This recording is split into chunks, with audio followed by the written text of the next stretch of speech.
Je te jure par Allah, wallahi, tallahi, billahi, que l'argent te viendra d'où tu ne l'attendais pas et que tes affaires seront facilitées grâce à ce verset. Ce verset est une merveilleuse leçon pour toi, pour moi, pour tout musulman. Et c'est pour ça que je te partage ce passage du Coran qui m'a, dans un premier temps, profondément touché. Dans ce passage, Allah subhanahu wa ta'ala nous promet que si nous avons foi en lui et lui faisons confiance, il pourvoira à tous nos besoins de manière inattendue. Écoute ce que dit Allah subhanahu wa ta'ala.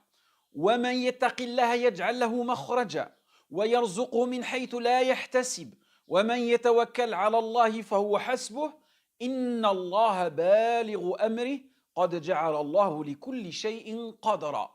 Allah subhanahu wa ta'ala, Dieu est le pourvoyeur ultime et il nous donne de manière généreuse, même lorsque nous ne nous y attendons pas. Et ce verset, barakallahu fik, a été révélé suite à une histoire émouvante à propos de Aouf ibn Malik al-Ashja'i, dont les ennemis avaient capturé son fils bien-aimé Malik. Dévasté, Aouf va voir le messager d'Allah sallallahu alayhi wa sallam et il va lui demander de l'aide. Il va le supplier de lui trouver un moyen pour récupérer son fils, car son fils était pour lui la seule source de revenus. Mais au lieu de cela, regardez ce que le messager d'Allah sallallahu alayhi wa sallam va lui dire. Il va plutôt lui donner un conseil sage et réconfortant. Il va lui dire de se retourner vers Allah subhanahu wa ta'ala, dans un premier temps, d'être patient et de répéter cette phrase-là. La hawla wa la quwwata illa billah. Il n'y a de force ni de pouvoir que en Allah subhanahu wa ta'ala. Aouf va suivre les conseils du messager sallallahu alayhi wa sallam et miraculeusement, son fils bien-aimé, Malik, revient sain et sauf chez lui. Et les ennemis avaient oublié en réalité la présence de son fils. Donc il a pu s'enfuir. Et Allah subhanahu wa ta'ala a puni aussi ces polythéistes-là. Car il a réussi, en s'échappant, d'accord, à prendre avec lui un bétail de plus de 4000 moutons qui va les ramener à son père. Et il va demander la permission au messager d'Allah sallallahu alayhi wa sallam s'il peut manger de cette viande-là. Et le messager sallallahu alayhi wa sallam va lui autoriser, étant donné que ce sont des biens qui ont été récupérés. Et là, la citation. Et celui qui craint Allah, il trouvera une issue, makhraja.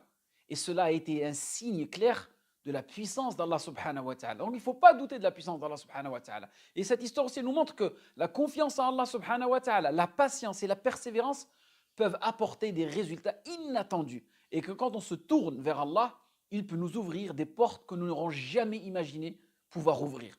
Alors, si vous êtes confronté à des difficultés dans votre vie, rappelez-vous de cette histoire. Rappelle-toi de cette histoire. Et aie confiance en Allah subhanahu wa ta'ala. Et il te guidera. Il t'aidera à trouver une solution.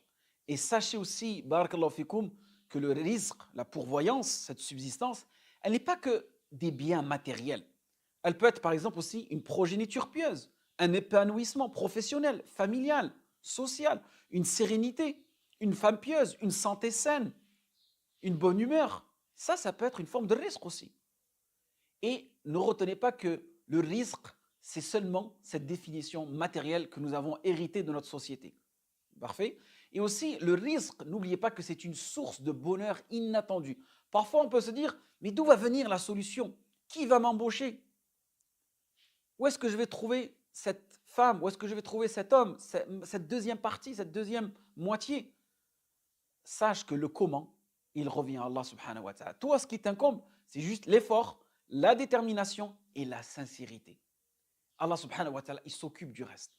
Donc, la moralité de cette histoire, barakallahu fik, c'est que tu es convaincu que lorsque nous faisons confiance à Allah subhanahu wa ta'ala, nous ouvrons nos cœurs à la bénédiction de ses bienfaits. C'est ça la réalité. C'est que tu ouvres ton cœur à Allah subhanahu wa ta'ala. Et cela ne veut pas dire que nous ne travaillons pas dur pour atteindre nos objectifs, mais plutôt que nous comprenons que c'est lui qui est le pourvoyeur ultime de toutes choses. Quand tu as ça au fond de ton cœur, khalas, tu es reposé, tu es apaisé. Donc nous pouvons donc nous libérer de nos soucis et des peurs qui nous empêchent d'avancer. On ne pourrait pas se libérer? Si, bien sûr, en mettant le tawakkul en Allah subhanahu wa ta'ala, en faisant confiance à Allah subhanahu wa ta'ala. Et ce passage nous rappelle l'importance aussi de la piété. وَمَنْ يَتَّقِ اللَّهِ il faut avoir de la piété. Que si nous respectons les commandements d'Allah subhanahu wa ta'ala et nous efforçons de suivre le chemin, le juste chemin, Allah subhanahu wa ta'ala nous donnera les moyens de surmonter toutes les difficultés que nous pourrions rencontrer. C'est ça la piété. Et moi, si je suis ici, c'est pour partager avec vous un message de foi et d'espoir. Comme vous le savez, Allah subhanahu wa ta'ala a promis dans le Coran que l'argent viendra à nous de là où nous ne l'attendons pas. Et que cette promesse divine, elle est clairement énoncée dans Surat At-Talaq, comme je vous ai mentionné précédemment. Et que nous devons nous rappeler que tout ce qui nous arrive est le fruit aussi de la volonté d'Allah subhanahu wa ta'ala. Donc cette soumission au décret d'Allah subhanahu wa ta'ala. Et que si nous avons foi en lui, foi complète, Allah subhanahu wa ta'ala nous ne laissera jamais tomber. Il faut avoir cette certitude-là. Et que le messager d'Allah sallallahu alayhi wa sallam nous a enseigné que la confiance en Allah subhanahu wa ta'ala est la clé pour simplifier, pour ouvrir toutes ces portes. Toutes nos affaires, elles peuvent être simplifiées grâce à la foi. Et il a été rapporté aussi que le messager d'Allah sallallahu alayhi wa sallam nous a dit, si vous placez votre confiance en Allah subhanahu wa ta'ala comme il doit être placé, il vous fournira votre subsistance. De la même manière qu'il le fait pour les oiseaux, qui sortent le matin avec l'estomac vide et rentrent le soir avec le ventre plein. Allahu Akbar. Donc lorsque tu vois, peut-être que tu les entends, ces oiseaux-là, ces oiseaux, Allah subhanahu wa ta'ala, c'est lui qui s'en occupe. Alors que ces oiseaux-là, en aucun cas, ont été soumis à l'adoration d'Allah subhanahu wa ta'ala. Que dire de nous? Allah subhanahu wa ta'ala nous a ordonné de l'adorer. Vous pensez qu'Allah subhanahu wa ta'ala nous a abandonnés? Donc le problème, il est où? Le problème, il est en nous. Il est en nous. On n'a pas assez confiance à Allah subhanahu wa ta'ala. Donc, barakallahu fikum, revenez vers Allah subhanahu wa ta'ala et répète en boucle ce verset quand tu te retrouves dans des situations difficiles.